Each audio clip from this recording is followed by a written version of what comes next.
तो अभी respiratory organs की बात करें कि अलग अलग ऑर्गेनिजम्स में अलग अलग कौन कौन सी रेस्पिरेटरी ऑर्गन्स रहती हैं। तो सबसे पहले हम बात करते हैं लोअर इनवर्टिब्रेट्स की। ठीक है, लोअर इनवर्टिब्रेट्स में कौन कौन आ जा रहे हैं? स्पॉन्जस आ जा रहे हैं, सिलेंट्रेट्स आ जा रहे हैं। सिलेंट्रेट्स का example hydra and flatworms. Flatworms का एग्जांपल टेपवर्म। ठीक है, सो इनका रेस्पिरेटरी ऑर्गन होता है स्किन। जो स्किन होती है, आउटर स्किन होती है, उससे डायरेक्ट डिफ्यूजन के थ्रू, स्किन से ही डिफ्यूज कर लेते हैं एयर। डायरेक्ट डिफ्यूजन के थ्रू जो ऑक्सीजन है उसको अंदर ले लेते हैं। कौन? Lower invertebrates like sponges, coelenterates and flatworms. Earthworms की बात करें तो अर्थवर्म्स का भी काम वही है, वो भी स्किन से ही लेते हैं। इनके स्किन को क्या बोलते हैं? हम क्यूटिकल बोलते हैं। और इनकी स्किन कैसी रहती है? मॉइस्ट रहती है। तो यहाँ पर हम क्या बोलेंगे? Moist skin. ठीक है, डायरेक्ट मॉइस्ट स्किन से ही ये क्या करते हैं? जो ऑक्सीजन है उसको अंदर डिफ्यूज करा लेते हैं। इंसेक्ट्स की बात करें, टेरेस्ट्रियल आर्थ्रोपोड्स जो होते हैं, जो कि ज़मीन में रहने वाले कीड़े मकोड़े होते हैं, तो उनमें हमारे को देखने को मिलता है क्या? Tracheal tubes. Tracheal tubes. Tracheal tubes किस तरीके की होते हैं? आप जब कॉकरोच पढ़ोगे ना तो और डिटेल में पढ़ोगे। कुछ इस तरीके का, मान लो इंसेक्ट है आपके पास, तो इंसेक्ट के बॉडी के अंदर इस तरीके का एक पाइप टाइप का, एक डक्ट टाइप का रन होगा, एक ट्यूब टाइप का रन होगा, एंड इसकी ब्रांचिंग हो जाएगी। ठीक है, इसकी क्या हो जाएगी? ब्रांचिंग हो जाएगी। एंड इसी तरीके से पूरी बॉडी में एयर ट्रैवल करेगा डक्ट के थ्रू। एंड इन्हीं डक्ट को क्या बोलते हैं हम? ट्रेकियल ट्यूब्स बोलते हैं। ठीक है, इन्हीं डक्ट्स को हम क्या बोलते हैं? ट्रेकियल ट्यूब्स बोलते हैं। नेक्स्ट बात करें हम एक्वाटिक आर्थ्रोपोड्स की।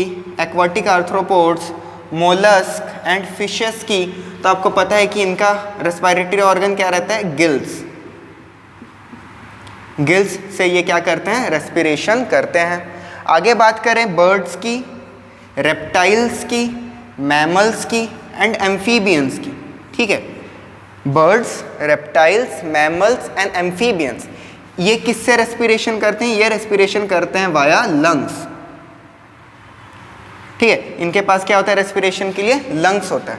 अभी एम्फीबियन में मैंने स्टार इसलिए लगाया है क्योंकि एम्फीबियन में एक एक्सेप्शनल केस है, दैट इज फ्रॉग। अगर आप फ्रॉग की बात करो तो वो भी एक एम्फीबियन है, बट जो फ्रॉग होता है वो अडल्ट स्टेज में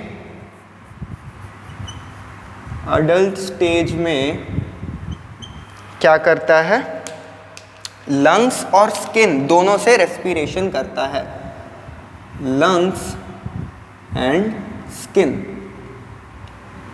ठीक है, लंग्स से कब करता है? जब वो ज़मीन पर रहता है। लंग्स से कब करता है? जब वो ज़मीन में रहता है, ज़मीन में रहता है। एंड स्किन से कब करता है? जब वो वाटर के अंदर रहता है। वाटर के जब अंदर रहता है तब वो किससे रेस्पिरेशन करता है? अपने स्किन से रेस्पिरेशन करता है। और अडल्ट स्टेज के बाद अगर आप बात करते हो टैडपोल स्टेज की,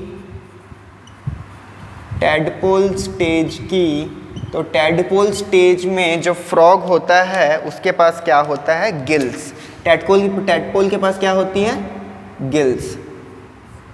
ठीक है, इतना सा हो गया। रेस्पिरेटरी ऑर्गन्स की बात हो गई। Lower invertebrates like sponges, coelenterates and flatworms के पास क्या है? स्किन। डायरेक्ट डिफ्यूजन से वो ले रहे हैं ऑक्सीजन को। अर्थवर्म भी वही मॉइस्ट क्यूटिकल, स्किन से ही कर रहा है। इंसेक्ट के पास क्या होते हैं? ट्रेकियल ट्यूब्स होते हैं। एक्वाटिक आर्थ्रोपोड्स, मोलस्क, फिशेस क्या होती है? उनके पास गिल्स होती हैं। बर्ड्स, रेप्टाइल्स, मैमल्स, एम्फीबियंस के पास लंग्स होती है। फ्रॉग एक्सेप्शनल केस होता है एम्फीबियन में। अडल्ट स्टेज में उसके पास क्या होता है? लंग्स होता है टेरेस्ट्रियल में रेस्पायर करने के लिए, एंड स्किन से वो वाटर के अंदर रेस्पिरेशन करता है। टैडपोल स्टेज में वो क्या करता है? गिल्स से रेस्पिरेशन करता है। ओके, आगे बढ़ते हैं। अब हम आगे देखते हैं रेस्पिरेटरी ट्रैक्ट को, दैट इज लंग्स से स्टार्ट करते हैं। ठीक है, हम नॉस्ट्रिल से स्टार्ट करेंगे, एक्सटर्नल नॉस्ट्रिल से स्टार्ट करेंगे। लंग्स के स्ट्रक्चर को देखते हैं, ह्यूमंस के अंदर की लंग्स का स्ट्रक्चर कैसा रहता है।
ठीक है, यहाँ पर देखो ये नाक के छेद, इसको हम क्या बोलते हैं? एक्सटर्नल नॉस्ट्रिल बोलते हैं, एक्सटर्नल नॉस्ट्रिल। ठीक है, यही एक्सटर्नल नॉस्ट्रिल जा कर के मिल रहा है किससे? इससे। इसको हम क्या बोलते हैं? Nasal passage. ठीक है, इसको क्या बोलते हैं हम? सॉरी, इसको हम बोलते हैं नेजल चेम्बर। ओके, इसको हम क्या बोलते हैं? नेजल चेम्बर बोलते हैं, इसको हम बोलते हैं nasal chamber. And nasal chamber और नेजल पैसेज को ये पार्ट मिला रहा है, नाक का ये पार्ट मिला रहा है, इसको क्या बोलते हैं? Nasal passage, nasal passage. ठीक है, सो नेजल चेम्बर और एक्सटर्नल नॉस्ट्रिल को कौन मिलाता है? नेजल पैसेज मिलाता है। ओके, नेक्स्ट नीचे आते हैं तो इस पार्ट को क्या बोलते हैं? जो ये कॉमन पार्ट बन रहा है, इस पार्ट को क्या बोलते हैं? इस पार्ट को हम बोलते हैं pharynx. Pharynx that is common passage for food and air. ठीक है, ये ओरल कैविटी, ये नेजल कैविटी या फिर नेजल चेम्बर। नेजल चेम्बर से हवा आ रही है, ओरल कैविटी से फूड आ रहा है, ये कॉमन पैसेज बन रहा है, इसको क्या बोलते हैं? हम फेरिंग्स बोलते हैं। ठीक है, फेरिंग्स से जस्ट नीचे आते हैं तो हम आते हैं कहाँ पर? लैरिंग्स पे। जो लैरिंग्स होता है, लैरिंग्स के ऊपर एक कार्टिलेजिनस फ्लैप लाइक स्ट्रक्चर होता है, आपने पढ़ा था डाइजेशन में भी। ठीक है, इस कार्टिलेजिनस फ्लैप लाइक स्ट्रक्चर को क्या बोलते हैं? एपिग्लॉटिस बोलते हैं, एपिग्लॉटिस, एपिग्लॉटिस बोलते हैं। क्या होता है? कार्टिलेजिनस फ्लैप लाइक स्ट्रक्चर होता है जो कि लैरिंग्स के अंदर फूड या फिर वाटर को जाने से प्रिवेंट करता है, रोकता है। ओके, उसके बाद नीचे आते हैं तो ये क्या हो गया? ये हो गया हमारा लैरिंग्स। लैरिंग्स, लैरिंग्स को और क्या बोलते हैं? वॉइस बॉक्स भी बोलते हैं। ठीक है, लैरिंग्स के जस्ट नीचे से स्टार्ट होता है क्या? ट्रैकिया। एंड ट्रैकिया के ऊपर रहता है कार्टिलेजिनस रिंग्स। ठीक है, कार्टिलेजिनस रिंग्स का सपोर्ट रहता है ट्रैकिया को, ट्रैकिया से स्टार्ट होता है बेसिकली। सो ये सी शेप्ड कार्टिलेजिनस रिंग्स रहते हैं। ठीक है, ये क्या रहते हैं? सी शेप्ड कार्टिलेजिनस रिंग्स रहते हैं। ट्रैकिया एक लॉन्ग ट्यूब रहता है जो कि मिड थोरैसिक कैविटी तक एक्सटेंड करता है। मिड थोरैसिक कैविटी मतलब मेरा थोरैसिक कैविटी इतना, तो ये मिड हो गया, तो यहाँ तक मेरा ट्रैकिया क्या करेगा? एक्सटेंड करेगा। फिर ट्रैकिया डिवाइड कर जाएगा इनटू प्राइमरी ब्रोंकियोल या फिर ब्रोंकस भी बोल सकते हो आप। ठीक है, ये डिवाइड किया इनटू 2 प्राइमरी ब्रोंकियोल्स या फिर ब्रोंकस। ठीक है, एंड ये ब्रोंकियोल्स या फिर ब्रोंकस के ऊपर भी कार्टिलेजिनस रिंग्स का सपोर्ट रहता है। ओके, नेक्स्ट चीज़ ये देखने वाली बात है कि ट्रैकिया कहाँ पर आके डिवाइड कर रहा है। तो जो ट्रैकिया है वो 5th थोरैसिक वर्टिब्रे पे आकर के डिवाइड करता है। ठीक है, ये आदमी, इसके पीछे क्या होगा? वर्टिब्रल कॉलम होगा। इसके ट्रैकिया, इसके इसोफेगस के पीछे क्या होगा? वर्टिब्रल कॉलम होगा। मैं यहाँ पर वर्टिब्रल कॉलम बना रहा हूँ इसका। सो ये 1st thoracic vertebrae, 2nd thoracic vertebrae, 3rd, 4th and 5th। And ये 5th थोरैसिक वर्टिब्रे के पास आकर के जो है ट्रैकिया जो है वो क्या कर रहा है? डिवाइड कर रहा है into bronchioles. Okay, 1st, 2nd, 3rd, 4th, 5th। ठीक है, याद रखने वाली बात ये है कि कहाँ पर डिवाइड कर रहा है ट्रैकिया? 5th thoracic vertebrae. यहाँ पर लिख देते हैं trachea divides into 2 primary bronchioles at 5th thoracic vertebrae। ठीक है, 5th थोरैसिक वर्टिब्रे पे आकर के ट्रैकिया जो है डिवाइड कर रहा है। ठीक है, ये मेरा थोरैसिक कैविटी, इसमें जितने भी वर्टिब्रल कॉलम होंगे, जो 5th वाला पार्ट होगा वर्टिब्रल कॉलम का, वहां पर आकर के ट्रैकिया डिवाइड कर जाएगा इनटू 2 ब्रोंकियोल्स। ओके, सो ये क्या है? हमारा ट्रैकिया। ठीक है, अभी ट्रैकिया डिवाइड किया इनटू ब्रोंकियोल्स, यहाँ से हमारे लंग्स स्टार्ट हो गए। ठीक है, मान लो ये हमारा क्या है? लंग है। ठीक है, अभी लंग के अंदर देखते हैं कि क्या क्या हो रहा है। ये क्या बना, प्राइमरी ब्रोंक्यूल, ये डिवाइड होकर के क्या बना, ये है प्राइमरी ब्रोंक्यूल, प्राइमरी ब्रोंक्यूल।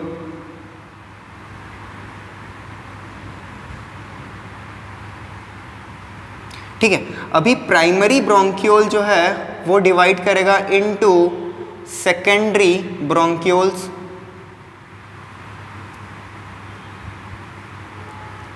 ये डिवाइड किया इनटू सेकेंडरी ब्रोंक्यूल, ये क्या है, सेकेंडरी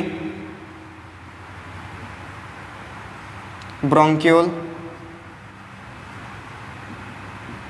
ठीक है, एंड ये जो कार्टिलेजिनस रिंग्स है ये कंटिन्यू कर रही है सेकेंडरी ब्रोंक्यूल्स में भी है, एंड सेकेंडरी ब्रोंक्यूल जो है ये डिवाइड करेगा इनटू टर्शियरी ब्रोंक्यूल, एंड ये कार्टिलेजिनस रिंग्स जो है ये टर्शियरी ब्रोंक्यूल्स तक भी आ जाएंगी।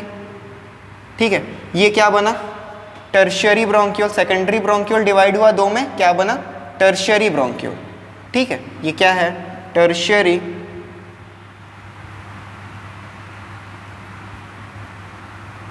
ब्रोंक्यूल। ठीक है, अभी ये टर्शियरी ब्रोंक्यूल लास्ट में जाकर के डिवाइड करेगा इनटू टर्मिनल ब्रोंक्यूल। ठीक है, एंड ये कार्टिलेजिनस रिंग्स जो है ये टर्मिनल ब्रोंक्यूल पे नहीं आएंगी। ठीक है, ये क्या है, टर्मिनल ब्रोंक्यूल। ठीक है, ये क्या हो गया, टर्मिनल ब्रोंक्यूल बन गया। अभी इस टर्मिनल ब्रोंक्यूल के बाद ये टर्मिनल ब्रोंक्यूल क्या बनाएंगी, एल्वियोलर डक्ट बनाएंगी। ठीक है, ये एल्वियोलर डक्ट बनाएंगी एंड इसके बाद यहाँ पर क्या बन जाएगा, एल्वियोलाई बन जाएगा। ठीक है, ये क्या बना रही हैं, एल्वियोलर डक्ट बना रही हैं एंड उसके ऊपर क्या बन जा रही हैं, एल्वियोलाई बन जा रही हैं। ठीक है, सो ये क्या है, ये है alveolar duct, alveolar duct, and ये क्या है, ये है एल्वियोलाई। ठीक है, एल्वियोलर डक्ट और नीचे बन रहा है क्या, एल्वियोलाई। ठीक है, अभी देखो जो एल्वियोलर डक्ट होता है और जो एल्वियोलाई होता है ये वैस्कुलर होता है। वैस्कुलर से क्या मतलब, इनके ऊपर ब्लड वेसल्स होंगे बहुत सारे, इनके ऊपर क्या होंगे, बहुत सारे ब्लड वेसल्स होंगे एंड इनकी जो एपिथेलियम होगी वो बहुत पतली होगी। अभी बहुत पतली होगी तो क्या होगा, जो गैसेस होंगे वो इजीली क्या कर पाएंगे, डिफ्यूज कर पाएंगे इनटू ब्लड, एंड ब्लड में डिफ्यूज करना है तो वहाँ पर ब्लड वेसल्स होने चाहिए। ठीक है, सो ये वैस्कुलर भी है, बहुत सारे ब्लड वेसल्स भी हैं इनके पास, एज वेल एज इनकी जो एपिथेलियम है ये बहुत पतली भी है। तो क्या हो रहा है, जो गैसेस हैं वो इजीली डिफ्यूज कर पा रहे हैं। ठीक है, आर पार जा पा रहे हैं, मेम्ब्रेन के आर पार जा पा रहे हैं, या तो ब्लड के अंदर जा पा रहे हैं या फिर ब्लड से बाहर एयर में आ पा रहे हैं। ठीक है, और जो एल्वियोलाई होते हैं ये कैसे होते हैं, सैक लाइक होते हैं, सैक लाइक। सैक मतलब क्या होता है, बस्ता, एक छोटे छोटे बैग की लाइक स्ट्रक्चर होते हैं, लंग्स के अंदर छोटे छोटे बैग्स की लाइक स्ट्रक्चर होते हैं, उनको हम क्या बोलते हैं, एल्वियोलाई बोलते हैं। एंड एल्वियोलाई और एल्वियोलर डक्ट जो होते हैं यहाँ पर क्या होता है, डिफ्यूजन होता है, एंड इसीलिए इनको हम क्या बोलते हैं, एक्सचेंज पार्ट बोलते हैं। ठीक है, एल्वियोलर डक्ट और एल्वियोलाई इन्हीं दोनों में बस डिफ्यूजन होता है, इसीलिए हम इसको क्या बोलते हैं, एक्सचेंज पार्ट बोलते हैं। एंड बाकी नेजल एक्सटर्नल नॉस्ट्रिल से लेकर के टर्मिनल ब्रोंक्यूल तक, ठीक है, एक्सटर्नल नॉस्ट्रिल से लेकर के टर्मिनल ब्रोंक्यूल तक को हम बोलते हैं कंडक्टिंग पार्ट। कंडक्टिंग पार्ट क्यों, क्योंकि ये सिर्फ और सिर्फ एयर को ट्रैवल करा रहे हैं और दो चार फंक्शन कर रहे हैं, बट गैसेस का डिफ्यूजन नहीं हो रहा है। ठीक है, यहाँ पर गैसेस का डिफ्यूजन नहीं हो रहा है।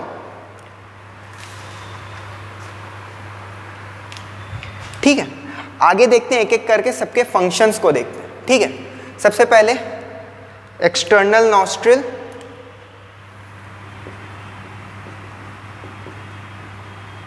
एक्सटर्नल नॉस्ट्रिल, एक्सटर्नल नॉस्ट्रिल जो है वो मिल रहा है किससे, नेजल चेम्बर से, नेजल चेम्बर से किसके थ्रू मिल रहा है, नेजल पैसेज के थ्रू, नेजल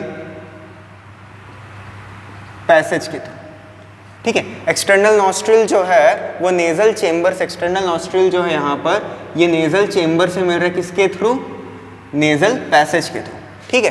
एक्सटर्नल नॉस्ट्रिल मिल रहा है नेजल चेम्बर पे, किसके थ्रू, नेजल पैसेज के थ्रू। उसके नीचे आते हैं हम, बात करते हैं फेरिंग्स की, तो फेरिंग्स क्या है, common passage, common passage for food and air, food and air, ठीक है। फेरिंग्स क्या हो गया, common passage for food and air. उसके नीचे आते हैं हम, देखते हैं क्या, लैरिंग्स। लैरिंग्स क्या है, वॉइस बॉक्स,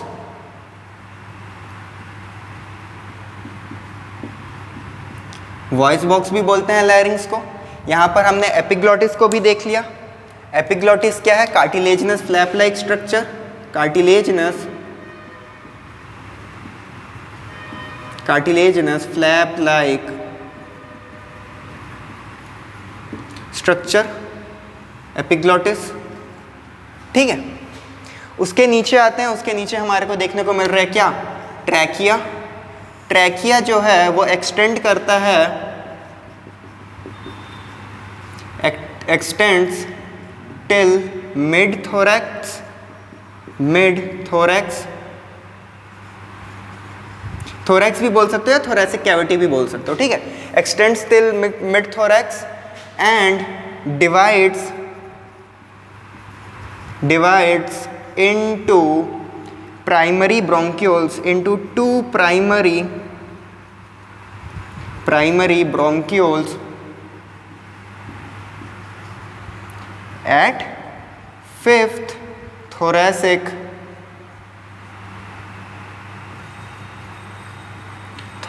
vertebrae, ठीक है। सो ट्रैकिया क्या कर रहा है, एक्सटेंड कर रहा है till mid thorax. Mid thorax में आने के बाद क्या कर रहा है, फिफ्थ थोरैसिक वर्टिब्रे पे डिवाइड कर ले रहा है इनटू टू प्राइमरी ब्रोंक्यूल्स। अभी प्राइमरी ब्रोंक्यूल्स जो है यहाँ पर वो क्या बना रही हैं, डिवाइड हो रही है इनटू सेकेंडरी ब्रोंक्यूल, फिर सेकेंडरी ब्रोंक्यूल डिवाइड हो रही है into tertiary bronchiole, tertiary bronchiole divide हो रही है into terminal bronchiole, and terminal bronchiole divide हो रहा है किसमें, एल्वियोलर डक्ट में। एंड एल्वियोलर डक्ट के बाद क्या बन रहा है, एल्वियोलाई बन रहा है, ठीक है।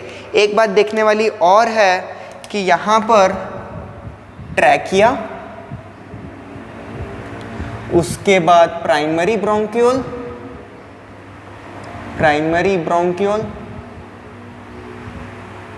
उसके बाद secondary bronchiole and tertiary bronchiole,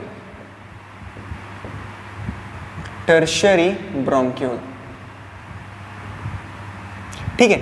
इतने जो पार्ट हैं they are supported bye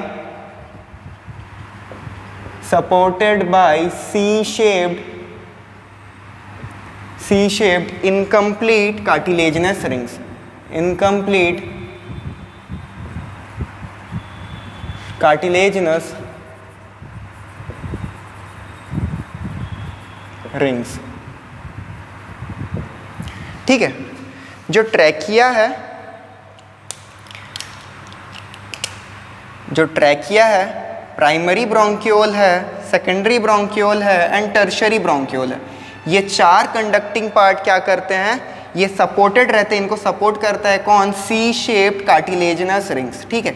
and ये इनकम्प्लीट रिंग्स होते हैं। इनकम्प्लीट रिंग्स का मतलब क्या है, ये सामने की तरफ से तो कंप्लीट रहते हैं बट पीछे से इनकम्प्लीट रहते हैं। किस तरीके से, ये मेरे सामने से तो कंप्लीट रहेंगे बट पीछे से इनकम्प्लीट रहेंगे। क्यों, क्योंकि सामने से मेरे को यहाँ पर सपोर्ट देने के लिए कुछ भी नहीं है। अगर यहाँ पर चोट लगती है तो मेरी जो डक्ट है ये क्या हो सकती है, कोलैप्स हो सकती है। बट पीछे तो वर्टिब्रे है, पीछे से चोट लगे तो वर्टिब्रे संभाल लेगा, बट सामने से तो कुछ नहीं संभाल सकता। तो सामने से स्ट्रेंथ प्रोवाइड करने के लिए, सपोर्ट प्रोवाइड करने के लिए हमारे पास क्या होती है, कार्टिलेजिनस रिंग्स होती है, जो कि इनकम्प्लीट होती है, सामने से ही बस सपोर्ट करती है, पीछे से तो ज़रूरत भी नहीं है, ठीक है। सो ये C-शेप जो कार्टिलेजिनस रिंग्स रहती हैं ये प्रोटेक्ट करती हैं एंड वो बचाती हैं डक्ट को कोलैप्स होने से, ठीक है।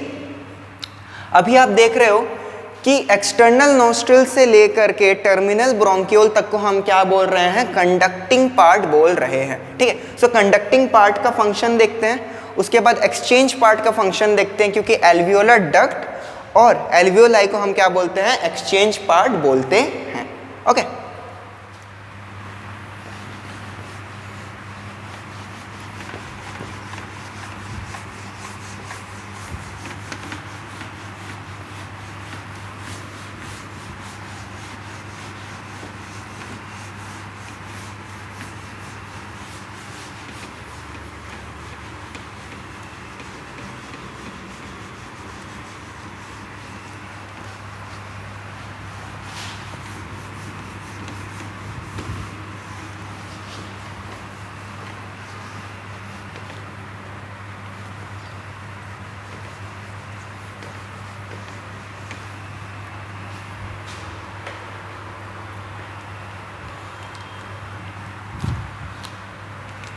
सो यहाँ पर आप देखो एक्सटर्नल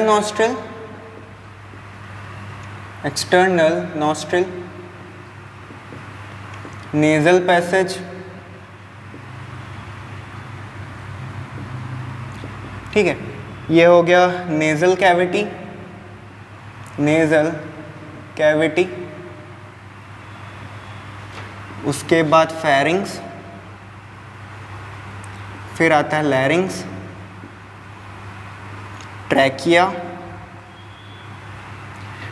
के बाद आ जाएगा प्राइमरी ब्रोंक्यूल,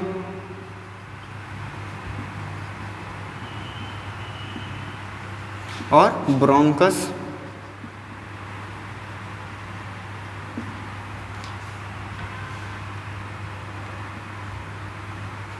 उसके बाद आएगा सेकेंडरी ब्रोंक्यूल,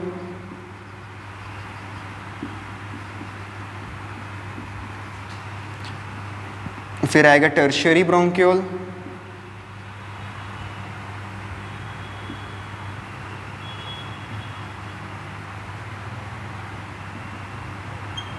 फिर आएगा terminal bronchiole.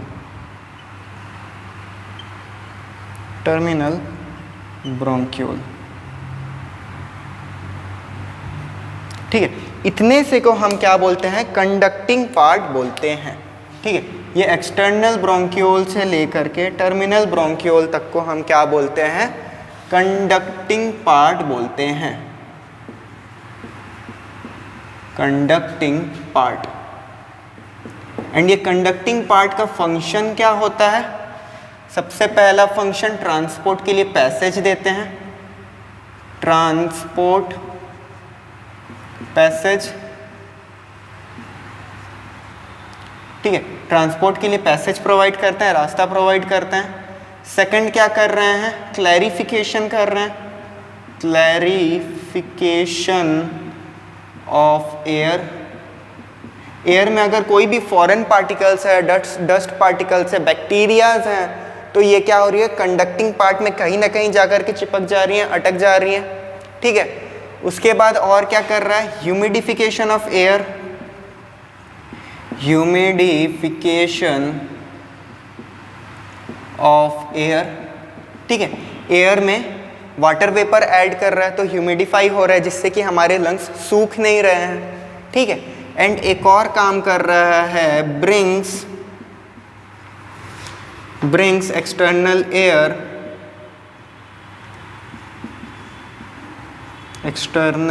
Air to body temperature. ठीक है, अभी अगर एक्सटर्नल एयर जो है वो ठंडी है तो ये क्या करेगा, बॉडी टेम्परेचर में पहुंचा देगा। ठीक है, आपको ही पता है बाहर की हवा ठंडी होती है, हमारी बॉडी थोड़ी गर्म होती है, तो ये कंडक्टिंग पार्ट जो है, ये जो कंडक्टिंग पार्ट है, ये क्या कर रहा है, ट्रांसपोर्ट के लिए पैसेज प्रोवाइड कर रहा है, क्लैरिफिकेशन कर रहा है एयर का, फॉरेन पार्टिकल्स को हटा रहा है, ह्यूमिडिफिकेशन कर रहा है, वाटर वेपर ऐड कर रहा है जिससे कि हमारे लंग्स सूख ना जाए, एंड जो एयर है, एक्सटर्नल एयर है, उसको बॉडी टेम्परेचर पर भी ला दे रहा है। ठीक है, सो इतना तो हो गया कंडक्टिंग पार्ट का फंक्शन। इसके बाद आता है एल्वियोलर डक्ट, इसके बाद आता है क्या, एल्वियोलर डक्ट, एंड फिर क्या आता है, एल्वियोलाई। ये दोनों ही कैसे होते हैं? वैस्कुलर स्ट्रक्चर्स होते हैं। ये दोनों ही कैसे होते हैं? Vascular structure. वैस्कुलर स्ट्रक्चर मतलब चारों ओर क्या होंगी? ब्लड वेसल्स होंगी, ठीक है। और क्या है? इनकी एपिथेलियम भी पतली है, तो ये क्या कर रहे हैं? एक्सचेंज पार्ट का फॉर्मेशन कर रहे हैं। Exchange part. एंड इस एक्सचेंज पार्ट में क्या हो रहा है? Diffusion of air. Diffusion of air बोलो या फिर गैसेस, ठीक है। गैसेस का क्या हो रहा है? डिफ्यूजन हो रहा है। कहाँ पर? एक्सचेंज पार्ट में, ठीक है। ये एल्वियोलाई और एल्वियोलर डक्ट में। ओके, इतना हो गया। इसके आगे बढ़ते हैं। इसके आगे बढ़ करके अब हम देखते हैं लंग्स के स्ट्रक्चर को, ठीक है। लंग्स के स्ट्रक्चर के चारों ओर दो मेम्ब्रेन्स रहते हैं। दो मेम्ब्रेन्स के बीच में एक फ्लूइड रहता है, उसके बारे में बात करते हैं। एंड लंग्स के स्ट्रक्चर के बारे में थोड़ा सा और बात करते हैं, ठीक है। अभी तो हमने लंग्स के अंदर का स्ट्रक्चर देख लिया। लंग्स के अंदर में किस तरीके से डिवीजन हो रहा है, डक्ट किस तरीके से डिवाइड कर रही हैं, ठीक है। कौन सा कंडक्टिंग पार्ट है, कौन सा एक्सचेंज पार्ट है, वो सारा चीज़ हमने डिस्कस कर लिया। अभी लंग्स के बाहर के पार्ट को थोड़ा सा डिस्कस करते हैं। ओके,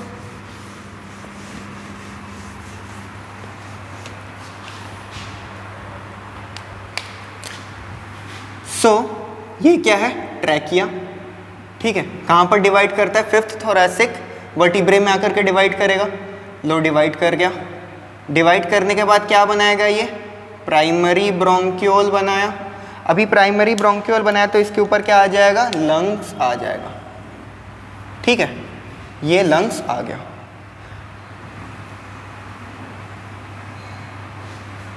ये लंग्स आ गया। ओके, सॉरी, ब्लैक पेन से बनाते हैं इसको।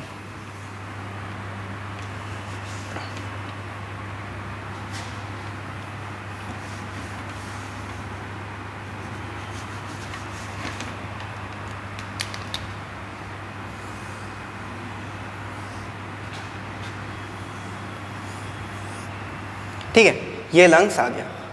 ये राइट साइड एंड ये लेफ्ट साइड। अभी आप देखो, जो लेफ्ट साइड वाला लंग है वो थोड़ा सा छोटा है और राइट साइड वाला लंग जो है वो थोड़ा सा बड़ा है, ठीक है। सो लेफ्ट साइड वाला लंग जो है वो थोड़ा सा छोटा होता है, क्योंकि लेफ्ट साइड की तरफ टिल्टेड रहता है। क्या? हार्ट। जो हमारा हार्ट रहता है वो लेफ्ट साइड की तरफ टिल्टेड रहता बीच में ही है, बट टिल्टेड रहता है लेफ्ट साइड की तरफ, जिसकी वजह से वो थोड़ा सा लंग को दबा देता है, जिसकी वजह से जो लेफ्ट लंग होता है वो क्या होता है? छोटा होता है as compare to right lung, ठीक है। हम सबको पता है कि हमारा हार्ट कौन सी साइड में रहता है? लेफ्ट साइड में टिल्टेड रहता है, ठीक है। सो हार्ट क्या कर रहा है? लेफ्ट लंग को थोड़ा सा दबा रहा है, जिसकी वजह से लेफ्ट लंग का साइज थोड़ा सा छोटा है राइट लंग से। अभी आप देखोगे तो लेफ्ट लंग में लोब्स होते हैं, ठीक है। दोनों ही लंग्स में लोब्स होते हैं, तो लेफ्ट लंग में सिर्फ और सिर्फ 2 ही लोब्स होते हैं, वेयरएज राइट लंग में 3 लोब्स होते हैं, ठीक है। राइट लंग में 3 लोब्स होते हैं और लेफ्ट लंग में 2 लोब्स होते हैं।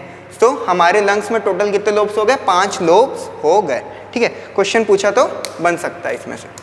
ओके, नेक्स्ट बात करते हैं। अब जो हमारा लंग रहता है वो थोरैसिक कैविटी में रहता है, एंड थोरैसिक कैविटी और लंग के बीच में 2 मेम्ब्रेन्स रहते हैं जो कवर करती है हमारे लंग्स को, ठीक है। ये एक मेम्ब्रेन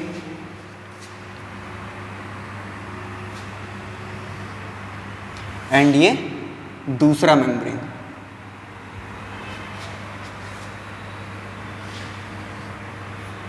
ठीक है। इन मेम्ब्रेन्स को क्या बोलते हैं? इन मेम्ब्रेन्स को बोलते हैं प्लूरल मेम्ब्रेन्स। इनको क्या बोलते हैं? प्लूरल मेम्ब्रेन्स, ठीक है। ये इनर वाली एंड ये आउटर वाली, ठीक है। एंड इन दोनों मेम्ब्रेन्स के बीच में एक फ्लूइड रहता है, एक फ्लूइड फिल्ड रहता है। इस फ्लूइड को बोलते हैं क्या? प्लूरल फ्लूइड बोलते हैं, ठीक है। इस फ्लूइड को क्या बोलते हैं? प्लूरल फ्लूइड बोलते हैं, ओके। Pleural fluid. एंड इस प्लूरल फ्लूइड और प्लूरल मेम्ब्रेन का काम क्या रहता है, ये रिड्यूस करता है, reduces friction between lungs and thoracic cavity. thoracic cavity, ठीक है।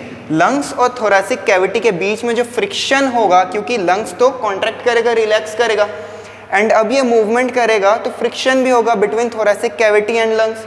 तो उस फ्रिक्शन को कम करने के लिए प्लूरल मेम्ब्रेन्स रहते हैं, उसके बीच में क्या रहता है, प्लूरल फ्लूइड रहता है।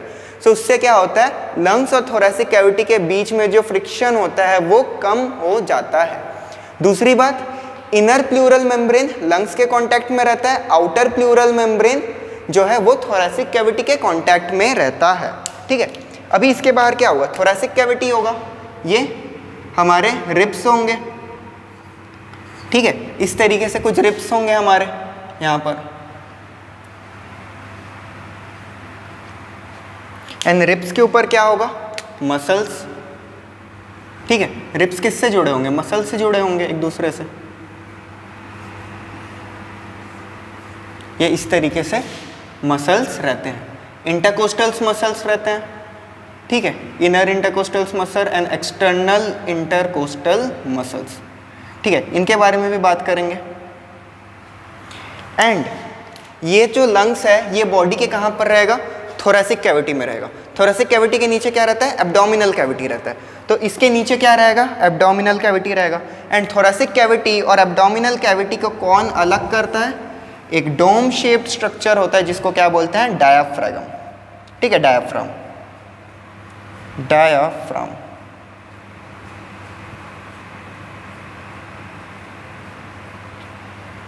ठीक है, ये क्या है, dome shaped structure, dome shaped structure. Dome मतलब क्या होता है, कोई भी बिल्डिंग्स के ऊपर, मंदिरों के ऊपर इस तरीके का रहता है ना, मंदिर मस्जिद के ऊपर ये गोला सा रहता है, इसको हम क्या बोलते हैं, डोम, ठीक है। सो डोम शेप्ड स्ट्रक्चर रहता है, ये भी थोड़ा सा कर्व्ड रहता है। एंड ये जो डोम शेप्ड स्ट्रक्चर रहता है डायाफ्राम, ये क्या करता है, थोरैसिक कैविटी और एब्डोमिनल कैविटी को तो अलग करता ही है, इसके नीचे यहाँ पर रहते हैं मसल्स, ठीक है, यहाँ पर मसल्स रहते हैं। एंड इस मसल को बोलते हैं क्या, रेडियल मसल। इन मसल्स को क्या बोलते हैं हम, रेडियल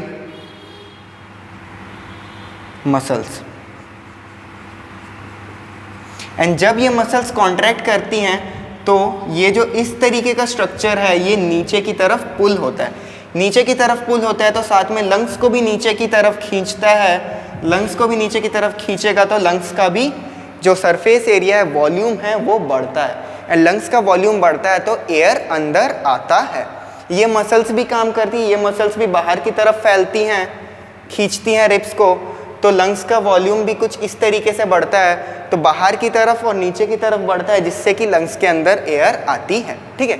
ये सारा कुछ हम लोग मैकेनिज्म ऑफ ब्रीथिंग में पढ़ेंगे, ठीक है।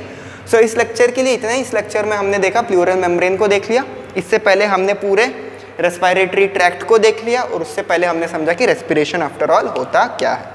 इसके बाद वाले लेक्चर में हम देखते हैं कि मैकेनिज्म ऑफ ब्रीथिंग देखते हैं कि किस तरीके से लंग्स में एयर आता है, एयर प्रेशर की बात करेंगे, ठीक है। उसके बाद कार्बन डाइऑक्साइड और ऑक्सीजन के ट्रांसपोर्ट की बात करेंगे, ओके। सो इस लेक्चर के लिए इतना ही, ठीक है, चलो, थैंक यू।